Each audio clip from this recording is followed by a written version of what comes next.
नबी करीम सल्लल्लाहु अलैहि वसल्लम से एक शख्स ने पूछा, या रसूलल्लाह अपने गुलाम को, खादिम को दिन में कितनी बार माफ़ करूँ? हजूर ने फरमाया 70 मरतबा। वो शख्स चुप हो गया। जब वो चुप हुआ ना तो हजूर ने फरमाया, मैं समझ सकता हूँ कि तुम क्यों चुप हो। हजूर सैयद दो आलम सल्लल्लाहु अलैहि वसल्लम के गुलाम थे हजरत ज़ैद बिन हारिसा। हजूर के मुंह बोले बेटे भी थे। ये पहले गुलाम थे हजरत खदीजतुल कुबरा के। हजरत खदीजा का जब रसूलुल्लाह से निकाह हुआ तो फिर ये हुजूर की मलकियत में आ गए। ये जब थोड़े से बड़े हो गए तो इनके इलाके के लोग आए रसूल करीम सल्लल्लाहु अलैहि वसल्लम की बारगाह में इनको वापस ले जाने के लिए। तो उनको पता चला कि वहाँ पे हमारा बच्चा है। तो जब आए तो उनकी मुलाकात रसूल करीम सल्लल्लाहु अलैहि वसल्लम के साथ हुई। तो हुजूर ने क्या फरमाया? हुजूर ने ये नहीं कहा कि मैंने वापस नहीं करना।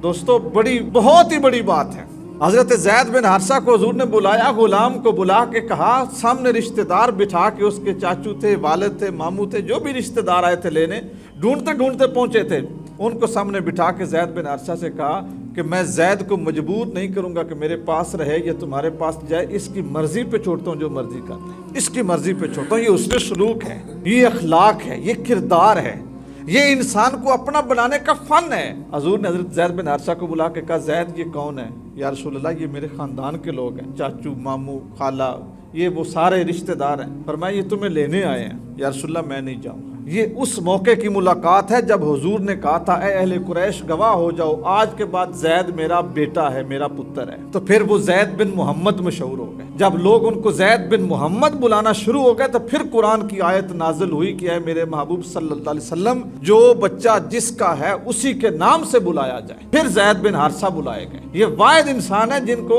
रसूल खुदा सल्लल्लाहु अलैहि वसल्लम की कुनियत नसीब हुई। ज़ैद बिन मोहम्मद इनको कहा जाने लगा। अच्छा, जब हुजूर ने बुला के पूछा, फरमाया ये कौन है? या रसूलल्लाह मेरे घर वाले। फरमाया तुम्हें लेने आए हैं, मैं नहीं जाऊंगा। क्यों? उनको अपने रिश्तेदारों को मुखातिब करके, जो लेने आए थे उनको मुखातिब करके कहा कि खुदा की कसम, जितनी मोहब्बत रसूलुल्लाह करते हैं ना, माँ बाप 100 बार भी इतनी नहीं कर सकते। ये तो नहीं हो सकता कि जिस तरह हमारे रसूल करीम थे इतने हम भी हो जाएं। हमारे अंदर सैकड़ों नहीं लाखों कोताहियां, गलतियां हैं, लेकिन कुछ न कुछ नक्शे कदम तो अपनाया जा सकता है, क्योंकि आज का इंसान बहुत कमजोर है। इसी तरह मुलाजम भी हैं।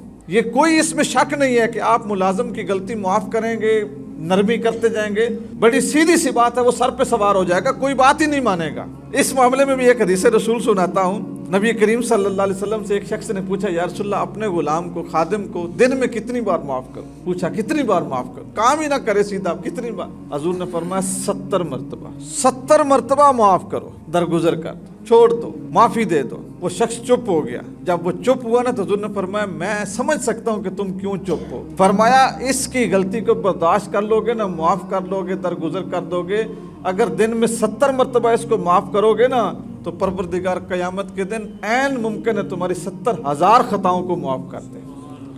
कि मेरे इस बंदे ने ताकत के बावजूद एक मजबूर से इंतकाम नहीं लिया। मैं अहकमुल हाकिमीन हूँ, मैं रब हूँ, मैं अपने इस मजबूर बंदे से हिसाब क्यों लूँ? मैं इसको परेशान नहीं करूँगा। है मुश्किल, हम 2 बार कहते हैं और तीसरी बार माँ बहन की गाली पे उतर आते हैं, तशद्दुद पे उतर आते हैं, ठीक है, और कई किस्म की बातें शुरू कर देते हैं। सब्र है मुश्किल, लेकिन अजर बड़ा है। हजरत कतादा रज़ी अल्लाह तआला अन्हु फरमाते हैं कि हजूर अकरम सल्लल्लाहु अलैहि वसल्लम जब दुनिया से जा रहे थे तो हजूर के आखिरी 2 अल्फाज थे। हजूर फरमा रहे थे, लोगों, नमाज और गुलाम। आखिरी अल्फाज जो थे, नमाज यानी नमाज कायम करना, पढ़ना, इसको ना छोड़ना, और गुलाम अपने मातहत लोग, इनके मामले में अल्लाह से डरते रहना, इनके ऊपर शिद्दत न करना, इनके ऊपर जुल्म न करना। और सहाबा की जब हुजूर तरबियत फरमाते तो खसूस बिल खसूस उनको हुक्म होता, फरमाते अपने इन भाइयों के ऊपर, गुलामों के ऊपर इतना बोझ न डालना जिसको ये उठा न सकें। और फिर हुजूर फरमाते अगर दूसरा बंदा न मिले, यानी काम एक बंदे को ज्यादा देना पड़े, तो हुजूर फरमाते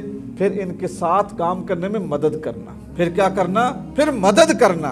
अगर एक बंदा 10 भैंसें या 5 भैंसें संभाल सकता है ना, जितनी बंदा खुद संभाल सकता है इतनी मुलाजिम भी संभाल सकता है। अगर एक बंदा 5 भैंसों का काम कर सकता है ना तो उसको 5 ही देना। अगर उसको 8 देनी है ना तो फिर उसके साथ लगना। ये ना हो कि वो चारा भी काटे, वो पानी भी लगाए, वो कुतरा भी करे, वो उनका जो गोया है वो भी साफ करे, वो उनको नहलाए भी, वो उनको गर्मी सर्दी, यानी सारा दिन उससे काम न लेना, उसको आराम का भी मौका देना, सुकून का भी मौका देना, नींद का भी मौका देना। अगर एक बंदे के बस से ज्यादा उसके ऊपर बोझ ला दो तो हमारे रसूल करीम सल्लल्लाहु अलैहि वसल्लम ने फरमाया फिर क्या करना? साथ उनकी मदद करना।